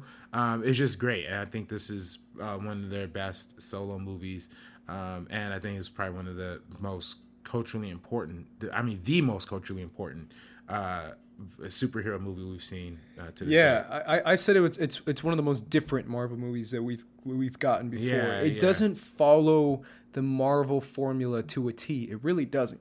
Because the Marvel formula, you might disagree with me, but I really do feel like the Marvel formula is comedy, action, joke, action scene. Really funny joke, action scene. Really funny joke, action scene. Story, action. This one I feel like it's more story. One joke here. Story, action scene. Story. It's more buildup of the story. It's more explaining of the world. It's more, someone said it on YouTube, I forget who. It's more of a thinking man's superhero movie. It makes you think more than it makes you feel. Like, especially following up something like Thor, which Thor I still consider to be one of the best Marvel movies. And I still feel like I like Thor more. But Thor has a different feel, has a different vibe, has a different energy. This one is more of a much more subdued, much more thinking man's, much more a commentary, much more. It's trying to tell you a story to the fullest extent, and it has characters and pieces within those characters to tell that story. Yeah, there's so much story here. You could almost split each act up into like its own individual movie and still like have like an impactful, like meaningful thing. But like this could almost be like a whole trilogy within itself. But the storytelling is so effective and efficient that it really guides and navigates this really cool, toes like a really great line of being both fast paced and high energy, but also taking his time with certain moments and taking his time with understanding a lot of these different characters and a lot of the aspects and elements that contributes to each motivation. I mean, every character in this movie has like their own individual like arc and story and perspective, and That's I think so that's true. really awesome that somebody like Coogler put that much detail and the attention of making that kind of story. So Yeah, it's crazy because walking into this movie, the movie starts obviously, and they're kind of explaining what Wakanda is and where it comes from and what kind of, the vibranium and all that stuff and what makes Wakanda so great. And then it's crazy, man, because I'm watching this movie, right? And I'm thinking, all right, this is cool. They're explaining it to me. I don't know Black Panther that well. I know comics, but I don't know. If I'm being honest, I don't know Black Panther that well. I don't know the history of it too much. Yeah. And they're explaining it, and they're like, yeah, so Wakanda is a great country and all that. And then I'm like, I literally like 10, 15 minutes into the movie, when they're going into Wakanda and they're flying around in their spaceship, the first thing that came into my head, I was like, wait a minute. Wait a minute, y'all in Africa, and y'all this filthy rich, and so wait a minute, this feels wrong. It just felt wrong for me. Like they're just like, yo, we're badass, we got all these flying ships and shit, and I'm like, yo, but y'all in Africa though. I mean, and then immediately I'm so glad the movie addresses it. The whole movie's about that, and I'm like, oh, thank God, because if this was gonna be awkward for me, because I felt like that's kind of messed up. That they're like these filthy rich guys, like well, I mean, super advanced. that's how a lot of Africa really is, and a lot of like South Africa, a lot of Kenya, a lot of I mean, the way media portrays Africa is like this, no, like, I agree. There is a lot of dirt. really rich. There's areas. a lot of like rich South Africa. There's a lot of rich areas in South Africa. That's very true. But I don't know if did you hear about Cape Town? No, they were about to run out of water. Oh yeah, I did hear about that. Yeah. Damn, man, Yeah, that's crazy. But anyways, I really like that this movie was like, Wakanda's this crazy, super rich, technologically advanced society and country, and they've chosen to keep that a secret, and they've chosen not to share their success. And immediately, as soon as they said that, I was like, why though? That's messed up. But thankfully, the whole movie is about that. The whole movie is about, I like T'Challa's conversations with Daniel Kaluuya's character, where he talks about bringing in people is dangerous, bringing in different cultures, or even Lupita Nyong'o's character, Nakia, talking about how we should share our wealth. We have way too much to just keep it to one country. This is way too much of a precious mineral, vibranium, whatever it is. It's precious metal that we have. We have to share this wealth. We have an obligation to do that as a people, right? And it's such a true concept. And the fact that the sins of the past kings and the past Black Panthers and the past T'Challas ahead of him, behind him, chose to keep it a secret, or kind of catching up with him. All the sins of the past Black Panthers, the sins meaning to keep it a secret and to keep it away from the rest of the world, has come back to literally bite him in the butt in the form of Killmonger. And plus, I mean, the literal legacy of his father, it is what literally created the killing of Sterling K. Brown's character in the beginning of the movie.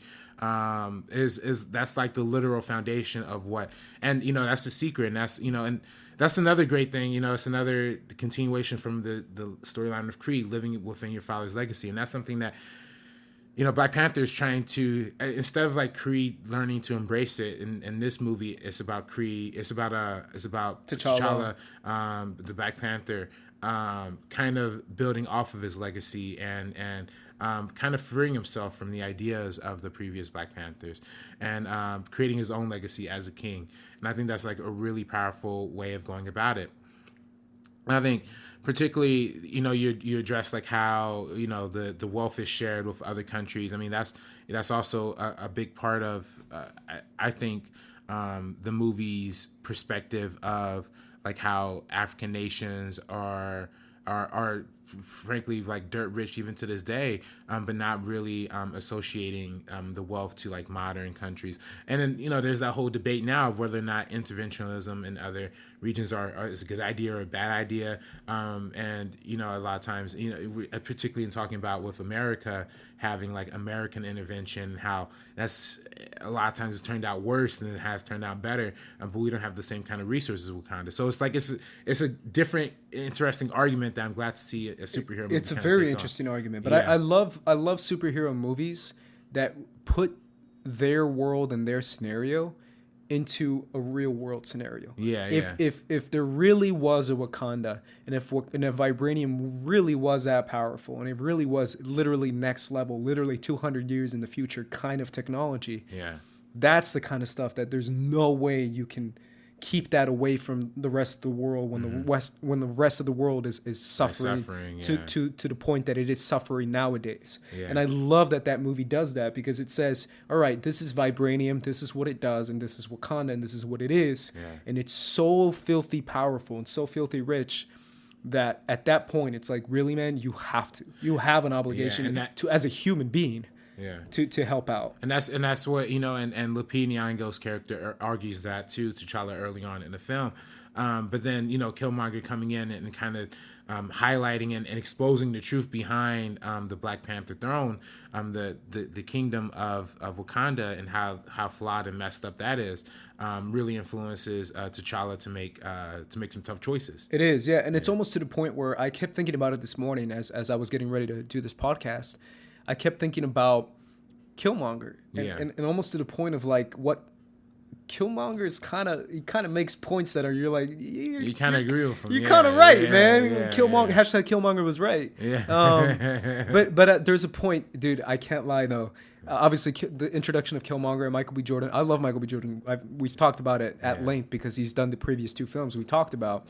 But the fact that I literally like freaked out in the theater when I found out his master plan, the master evil plan of this movie. He's like, all right. And I'm like, I'm ready for it, Killmonger. Hit me. Let's go. He's like, all right, I got my master evil plan. And I'm like, what's your master evil plan? And he's like, my master evil plan is, let's take all this Wakandan technology. Let's take all the crazy weapons we got and give it to black people all over the world. And I'm just like, yo, drop the mic, bro.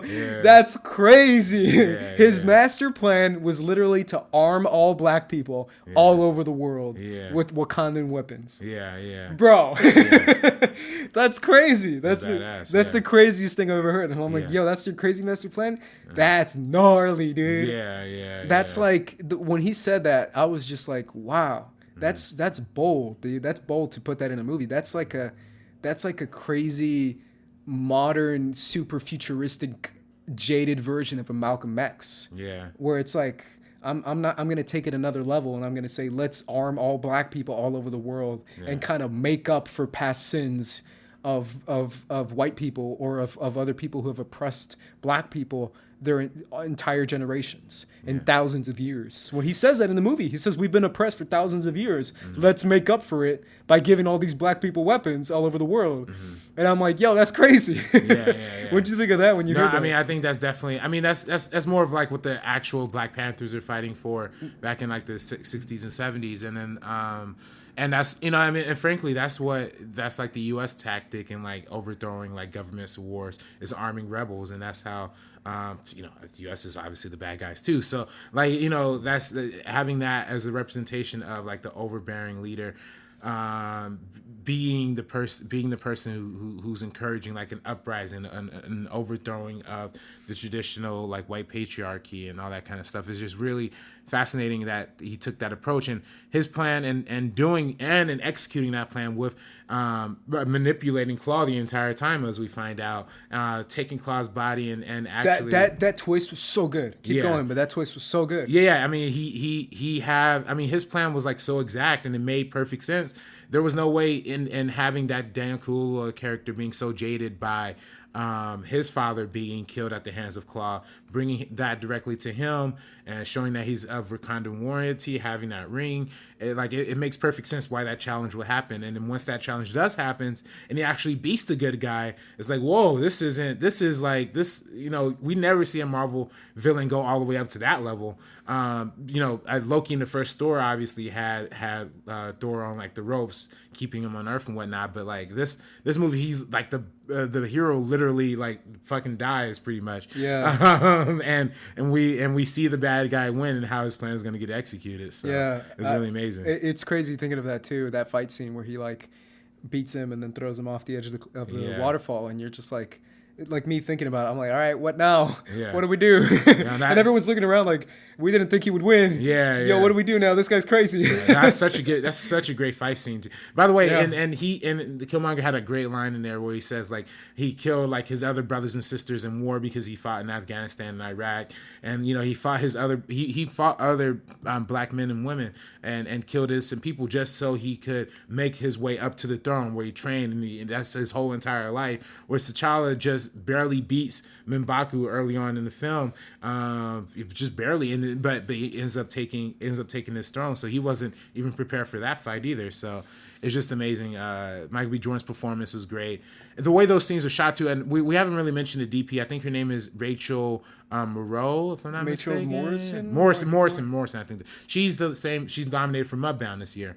But she shot Creed, she shot Fruitvale Station, she shot Black Panther. And those scenes of like the over the waterfall on top of the fight with the Dora Milaje and like the other groups, like all like the Jabari tribe. Yeah, the Jabarian tribe, like all like coming in with their, and like the whole, when you see like the whole landscape of the whole country just standing on the cliffside, it's just, man, that's so visually. I know. Did you see this movie? You saw it in 2D. I know you hate 3D, right? Yeah, I saw it in 2D. I don't like 3D. I saw when we saw it at the premiere in 2D, but I saw it in 3D. Man, this is honestly the best 3D really post-production they've ever done in any Marvel. To me, the 3D was like almost better than the 2D because like when you're on that sunset, you actually feel like the depth, like the sunset on the river. It's like you feel like the depth of field, and you feel like and you actually like get like I don't know. It was just it felt good. You know what I mean? Yeah. Like, the way this movie is shot is like literally impeccable. Yeah. And it's amazing how well they did that. Yeah. I mean, it's obviously testament to Coogler working with his DP and working at an excellent level. I mean, obviously in the casino scene we see a wonder that's super cool. It's a super cool wonder that he does,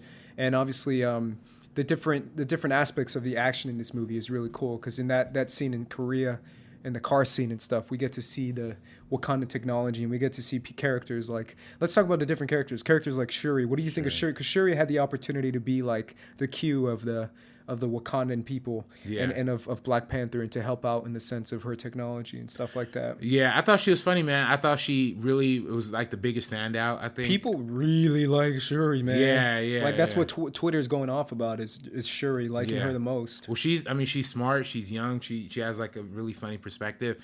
My only thing though, I thought like the whole joke with like the what are those? Oh, I'm like, this is a little dated, man. You know, I thought the same thing, but I still laughed because it was dated. I still laughed. I laughed because it was I laughed because it was dated. But everybody, when I saw it at the premiere, everybody's like, like I'm like, oh man, y'all. And I was like, yo, that's so old. Yeah. But to be fair, I talked to a friend. I thought they were gonna be, damn T'Challa. Yeah. Instead of damn Daniel. Yeah. I'm like, they're gonna bring out all the vines right now. Yeah. Vine's not even around anymore. But it's funny. It was probably big when they shot this movie. I don't know. Well, and a friend of mine's brought up a good point. It does take place like a week after Civil War. So I'm like, oh, that's so true. Yeah. I just realized that they were probably like, Shuri was probably watching that Vine on her phone or whatever. Yeah. The Wakandan technology holograph phone. Yeah. Oh, that's nice too. Like when they have like the actual. Yeah. And then when she's recording him as like he kicks the suit, that scene was funny to me too. Like when he kicks it all the way across and she's like carrying it back. Yeah. A lot of great, really funny moments. But by the way they like incorporate like T'Challa's powers in that. Because in the comic books, that his powers is based around sound, and like so like when those things burst, like when the purple bursts come, it's usually like a sound wave. Here they reinterpret that a little bit more into like kinetic energy. So it was just really cool. And then I love seeing how there are moments when like that when like the kinetic blast back actually like hurt him too. Like when I don't know, it was like a real small thing, but like when was it Claw? When Claw hit him with one of his guns or whatever, and then like he like blew back and hit the wall, and then like the purple explosion like hit behind him. It was like a double whammy, and that's why he couldn't get up. Like after that to me, it was like, whoa, that's really smart. Like that's really. I saw that too. I noticed that. Yeah. So that's I think a lot of that. But yeah, Shuri was great. Obviously the Peter Nyong'o. The Peter Nyong'o was great. Denai Guerrero was badass. Yeah. The whole scene in the casino when she like throws off her wig and like that was funny. His homie with that. Yeah, that was great. Yeah. And I mean Forrest Whitaker obviously is Suri, right? Is it Suri? Yeah. I think so. But he has that like last final moment with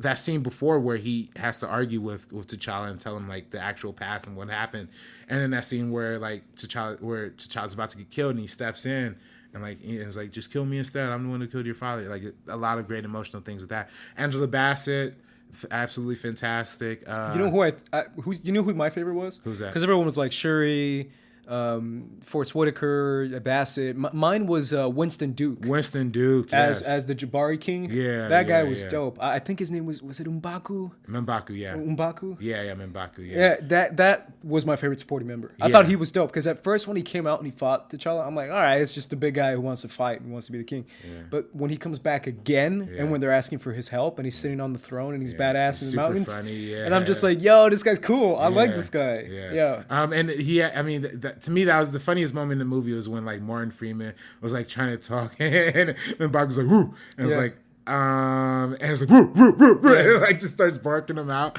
To me, that literally killed me. Yeah, like, I would feed you to my children. And I'm like, I'm just kidding, dude. Yeah, vegans.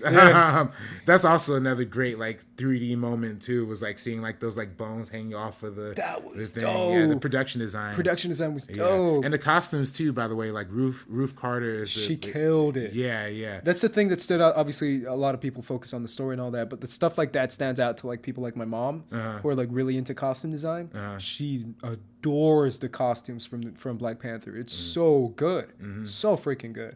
But yeah, to me, he was a standout supporting, and obviously, the ones who really led this movie to me was Michael B. Jordan.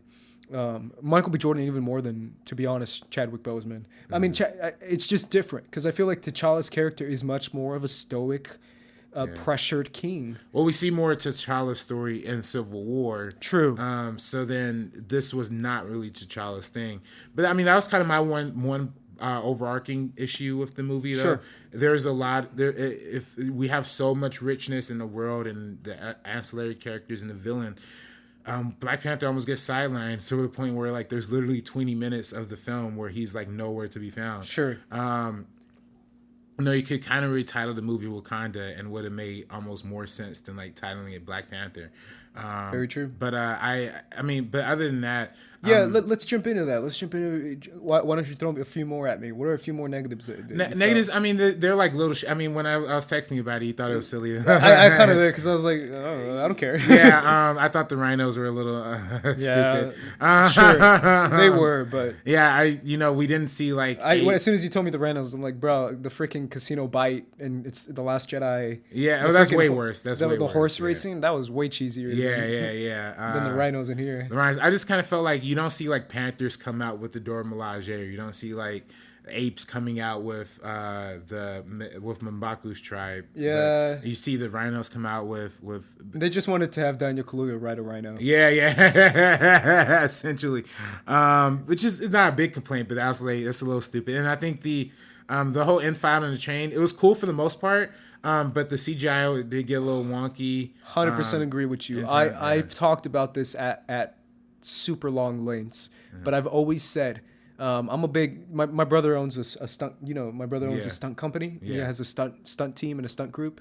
And I was actually talking to him about this last night because he knows so many stunt people within the community of LA, within the Hollywood community. Mm-hmm. I hate it when they put guys in suits and then they just do a CGI choreographed fight. Yeah. Because the entire, almost, not the entire fight, obviously, but a huge portion of the last fight was computer generated. Yeah. Was this two CGI Black Panthers fighting and jumping at each other and like super fast and stuff. Like I hate CG fights. Like I hate them. Like for me, it's like if you have actual martial artists, you know me, I'm a huge martial arts fan. Yeah. Like that's my thing. Yeah. Martial arts, martial arts, martial arts. If you have actual martial artists in the suit, have them go at it, man, in the suit. Yeah. I mean, it doesn't have to be like, well, once the mask is on, CGI. Once the mask is off, it's Chadwick Boseman talking. Yeah. No, let's have the mask on and let's have martial artist guys in the suit and have a fight within the suit. Yeah. Like an in-camera fight, not a yeah. post-production fight. Right. No, I 100% agree. I think that I mean, I still like the whole like throwing up the spear and stabbing him before the that was before the vibranium comes like heals him, whatever. Yeah. I thought that was cool. I thought that was a cool way to kill Killmonger. Spoiler alert, he dies. What do you think of him dying too? It's just I thought it was good. I mean, like they have such opposite world beliefs. There's almost no way they'll like come to an agreement or like he could stay around. It sucks to see like the best Marvel villain just like leave after one movie. I agree. Yeah. I agree. You know, before I just didn't know where else he would go, I guess. Yeah. There's nothing else for him. I mean, he had his arc. He got I don't see him being like, oh, I'm gonna team up with Loki or team up with that. No, he wouldn't. He just wouldn't. Yeah. So it was just great seeing. But he had a complete arc in the story too, and even his last line, like with making the comparison to the slave ships and how they were jumping off because they knew death was better than bondage. Like that's powerful. That's a G way to go out. The G way to go out for me was when he was like, oh, it's like Wakanda's not even that beautiful, bro. And he's like, oh yeah, I'm gonna take you up to see it before you die. And that to me was baller, man, because I was like, man, that's deep. Yeah, like showing him like the sunset before he dies. Yeah, and because his dad deep. His dad had the whole flashback scene where it's like the sunsets in Wakanda are beautiful, and we see that. I'm like, damn, that was like that was dope, man. By the way, those flashback scenes it's again another Sterling K. Brown. Yeah, it's like another Coogler, like when we're talking about Kree, like those brief flashes, having that like surrealist kind of interpretation of like visiting ancestors in like those specific locations, and how the contrast when T'Challa meets his father in like the African jungle with the Panthers versus like when Killmonger sees his dad in the apartment in Oakland. It's just beautiful, man. It's gorgeous. Yeah, absolutely. Yeah. But yeah, for me, Killmonger dying was sad because, like you said, it was probably one of the best Marvel. It's hard for me to rank Marvel villains because I all think they're kind of whack, to be honest. Except for maybe Vulture. I think Vulture's kind of cool. I think Baron Zemo is underrated. I think to me, you disagree with this, but I think the Winter Soldier is like actually my favorite personal villain from the Winter Soldier. But then, he obviously has a redemption arc and he becomes a good guy. Yeah, that's why it's so hard because you say someone like Loki too. It's like Loki's not really a villain. He's not a villain anymore. Bucky's not really a villain. Yeah. I mean, he's just a guy who's mind controlled. Whereas like I'm talking about villain. I'm talking about guy who wants to kill like you. In terms of like evil motivation, I think Killmonger has the best motivation and he has like the most characterization. I think for me it's Killmonger and Vulture. I think Vulture is underrated. I like Michael Keaton as Vulture. I think his villain. I know you had some issues with it. But I liked that he came from like a really genuine place, kind of like Killmonger. Yeah, and he did. Yeah, both of them come from like a real place. Yeah, and I think it's interesting that I think Marvel's starting to catch on to the idea of putting better villains in their movies. I think particularly with Spider-Man and. Thor Ragnarok, the villain wasn't really great in that, but no, it wasn't. But it still had. But it's still a great movie. Yeah, it had the family connection too, though. It did. You know what I mean? I think it had I think Thor Ragnarok had an awesome story of the sense of like. I loved finding out that Asgard has its bloody hands. Yeah. Like Asgard was like the reason why Asgard is so rich and so cool is because they killed everyone else and they literally went planet to planet just kicking ass and taking people's gold and stuff like that. When you learn about the colonial aspect of Asgard, I think that was awesome. Yeah, and but it's nice seeing that the particularly with Thor and with Guardians of the Galaxy Volume 2 also having like another family connection with the I think Ego's a great villain too, by the way, but I think that he's all right. Well, I think for him, he's more of a villain in the sense that you don't know he's a villain the entire time. But then when we watch it, he does present like a lot of villainy things, and it's just really, and the fact that he's able to manipulate Star-Lord that much is like really powerful. Being his father and whatnot. Yeah. But it's amazing that we see Marvel paying more attention to the villains, particularly with Vulture, with now Killmonger, and those the aforementioned Thor Ragnarok Guardians. But now that I think that's why. Hopefully the Marvel movies take a giant step in the right direction with Thanos as well being their big fingers name. crossed with Thanos. Yeah. Hopefully. It would have been cool though to see Killmonger join the fight with versus Thanos. Sure. He probably wouldn't. He probably would. That's why I kind of see why they killed him off, because I just if from the bottom of his heart his real mission in life was to make up for all the times black people have been put aside, cast aside, stepped on, and just literally lead like the biggest black revolution of all time. I just don't see him fighting aliens. You see what I'm saying? Like, it's just gonna be like, that wasn't, I don't want to fight aliens. Like, that's not what I wanted to do. So where's some problems you have with the film though? Like, you know what's crazy? And this is, I'm probably the only one who's gonna say this. I think I texted you after the movie. I wanted them to marinate a little more. I don't know if you felt that too, but I felt like some of it was just a little too quick for me. I remember I told you I wanted it to be longer. If it was 5-10 minutes longer and just let certain scenes and let certain moments marinate. For me, it felt like they were moving from scene to scene so quick to the point of like, he's dead. No, he's alive. No, he's coming back. Wait, he's king. Wait, what? How long was Killmonger king? Like fucking 2 hours. Like, it was just so fast for me that it felt like feeling the pressure of having the king Killmonger would have been so much better if it was like an extra long moment where it took longer for Chadwick to come back, T'Challa to come back. If it just felt a tiny bit rushed in certain moments, not every moment. That was a criticism for me. You already mentioned some of the comedic moments were just not funny to me. Some like the rhino scene was whatever. The what are those? It was just cheesy. It's fine. But I guess it's not really a criticism, but it's more of a preference. This movie doesn't have the same amount of energy that other movies have.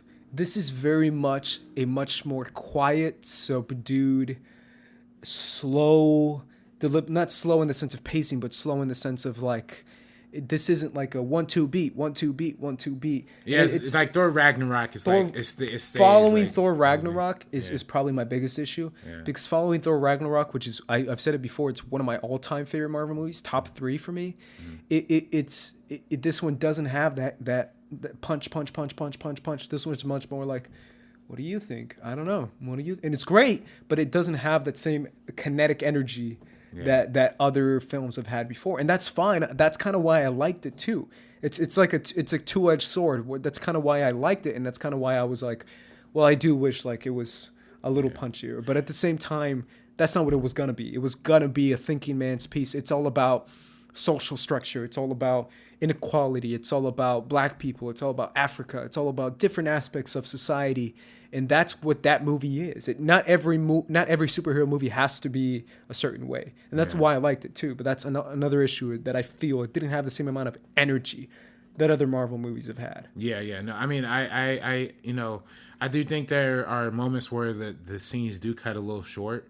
I think they could have added, maybe just a couple minutes to some moments. Yeah, some moments felt like they were just like... There's even some times where it'll like cut like immediately after a character said a line, like, oh, just let it breathe. Let the laughter set in a little bit before you go to the next establishment. Yeah, like there's one, I think it was after the waterfall scene. Yeah. They were like, we want... Cut. Yeah, next, and I was just like, what happened? like it felt like it was just here. Like there's a few moments where it just feels like they were just trying to get through it as fast as they could. And I think, to me, I mean, I think my only other kind of criticism, it's not really criticism, but it does have the very traditional Marvel thing of like opening with the big CGI exposition. I didn't mind that at all. I thought that you needed that. People don't know what Wakanda is. Yeah, I guess. I don't know what Wakanda is. Yeah, my mom doesn't know what Wakanda is. Yeah. Like, I don't know. I feel like you need that. Otherwise, it's just same thing in like Wonder Woman, same thing in Thor, same thing in like a lot of other movies. It just but I feel like it's necessary exposition. Yeah, I guess. I don't know. I don't know. I didn't need it personally, but like I don't know. I feel like I needed it just because I'm like, I need to know what this place is, because I don't know. But then it also has the whole thing of like the villain wearing the hero's costume and the villain kind of I had another friend tell me that criticism, and it's fair, but I feel like it's different. I mean, because Killmonger is not there to wear he's there to be king. He's there to do his mission. Yeah. Like his whole goal isn't to be the next Iron Man or to be the next Ant-Man. It's to be, a king and to rule and to complete his mission. Yeah. Like it felt different than a Yellow Jacket or an Ironmonger. It felt like he's there to rule what he felt like his bloodline was meant to rule. Yeah. And what he felt like he's put on the earth for, which is to complete his father's, mission kind of thing. Yeah. Of freeing the rest of the world of oppression. Yeah. Like that felt more real than like a Yellow Jacket wanting to replicate the Ant-Man formula. Yeah, or something silly like that. Well, plus, it just the whole thing of the ending with like the multiple different fights happening at the same time. Also, another Marvel kind of tradition, I guess. Yeah, I guess. The whole same way Guardians ends with like the ships. I thought Martin Freeman was just like he was cool, but he didn't need to be there for a lot of it. He didn't. But he's there to just connect the movies. Yeah. That's a fair criticism. Yeah. But he's a big character in the Black Panther comic. He is, yeah. And seeing Bucky come out in the post credit scene, being referred to the White Wolf. White Wolf is another Black Panther. It's character. one of the better post credit scenes. It's one of the better ones because recently they've all been kind of meh. Yeah. The only one that was kind of good was I think it was the Ant-Man one that hinted towards Civil War. Yeah, but that's taken cool. like right from Civil War. Like that was like the actual. It scene, was, yeah. but it still felt like it connected. And this one felt cool too because it felt like. I like the one. I like the one at the end. Sorry to cut you off, but the end of Doctor Strange leading up to Thor. Again, another cut scene from the actual movie. Where he's drinking the beer? Yeah. That was cool, but it felt like. Yeah, it was cool, but it just felt like you said, like it was just taken from. Yeah. They're just like Thor Ragnarok. All right, cool. But I like seeing Bucky again though, because he's supposed to be important, and for some reason, even though I'm like, it's whatever. Bucky's whatever. He's whatever to me. But yeah, man, for me, the thing that stood out was Killmonger and was that aspect. Once again, I got to give a quick shout out to my boy Ludwig. Yeah. The composer of this movie, the score of this movie, man. Yeah. The fact that it has that African feel, the African vibe, and at the same time has that hip hop feel and hip hop vibe. Yeah, I love Killmonger's theme. Yeah. And it's like a hip hop song, and you're like, all right, let's go. Yeah. Because it felt so like a mixture of like, which is kind of the theme of the movie, right? A mixture of like your heritage and where you come from, African, and then the American version of that, which is hip hop, and which is the hip hop vibe. And it has both styles of music. And I just think Ludwig's like a master musician, man, that just needs more credit. Yeah. And he needs more attention because not enough people are paying attention to him. Yeah. And that stood out a lot to me was that score. Because that score was baller, man. Yeah. For sure. Speaking of scores, where would you score this movie if you had to? Ooh, that's tough. Tough. Yeah. I want to see it again. But if I just had to score it now, I would give it close to an 8. 8 out of 10. Yeah, 10.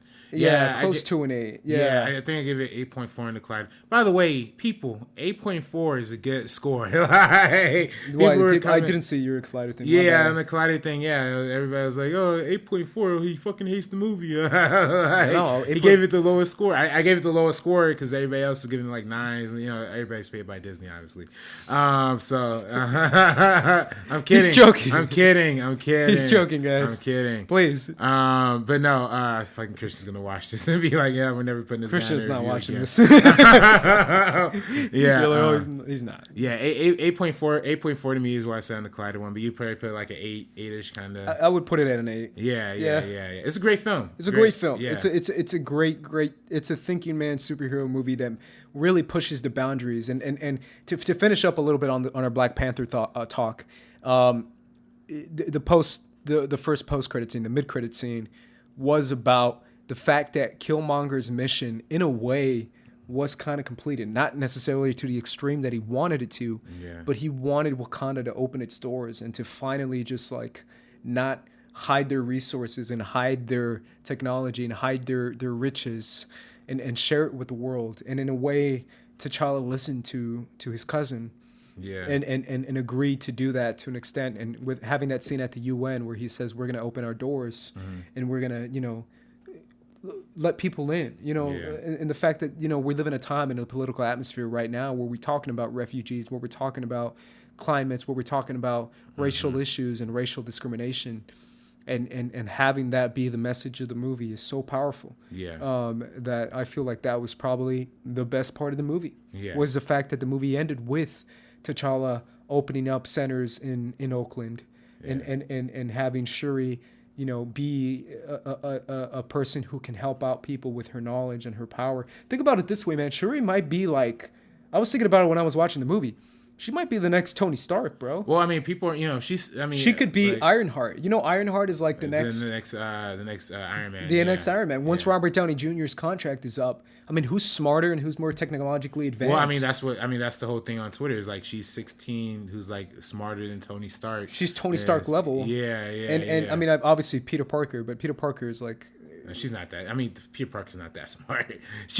Come on, Siri. Peter Parker in the comics. Yeah, I'm telling you, Peter Parker in the comics is like next level, bro. Yeah, next level. Not in the like movies. He can make out of scrap. He can make like crazy shit. Yeah. But in the movies, you're right. He's not. They didn't make him as smart in the movies as I wanted them to. I mean, Siri really kind of trumps even like Tony Stark. Whoa, Trump. No, playing.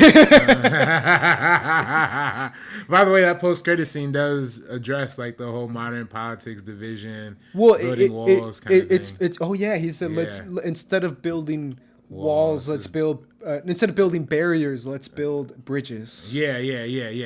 And that's a very timely thing as far as like letting refugees in and letting people have the opportunity to succeed and exploring the opportunity of success and giving people a shot. And that's what Killmonger wanted. I mean, he said we've had thousands of years of oppression and of slavery and of all that. Meanwhile, you guys have been sitting pretty up in Wakanda on the throne. I mean, that's powerful message right there by Killmonger, dude. That's powerful. But I love that Shuri, going back to Shuri could be that next Tony Stark to the point of like sharing her technology with the rest of the world. Yeah, I think Black Panther kind of opened up a lot of different theories. I think you're right with the Shuri maybe being the next Iron Man. I can see her like in a sleek like Iron Man suit. Yeah, made like Wakandian vibranium or something. That'd be dope. And I think I think with you mentioned the second post-credit scene how they refer to him as the White Wolf in this movie. The Bucky, I think it's clear now he's probably going to play that part more in the Black Panther universe, and we're going to see like Falcon maybe take over the Captain America moniker after Infinity War 2. It's my prediction, guys. Prediction time. Cool. I think that's what's going to happen. I think Bucky's going to play White Wolf in future Black Panther movies, and I think that Shuri's going to become the next Iron Man. Those are my predictions. Hey, I'm the one who told you that. You got the that's Shuri my thing. prediction. I'm playing dude. That's you too. But yeah, I think that's where and I think Black Panther, the new run of the Black Panther comic book written by Ta-Nehisi Coates is really about really the foundation of that is like the Wakandians questioning T'Challa's like involvement in the outside world. Like, why does he keep going off to fight with the Avengers when there's problems that he has to confront there at home? So I think that's gonna be interesting to explore. That's really in future interesting. Sequels, yeah. That's awesome. Yeah. Cool, man. All right. Those were our thoughts on Black Panther and on Ryan Coogler. Hopefully you guys enjoyed that episode, guys. Let us know what you guys thought of Black Panther in the comments down below. Yeah, guys, let us know what you think of our episode, of this character, and of this director, because I really do feel like he's on the come up of something great. And he already accomplished something great with making one of the biggest movies of all time when it comes to box office, and one of the most successful movies when it comes to critics. Yeah. So shout out to Ryan Coogler, all the success towards you. I am Ace. This is RB3. And that was the Meaning of Podcast. We are peacing out, guys. Peace out.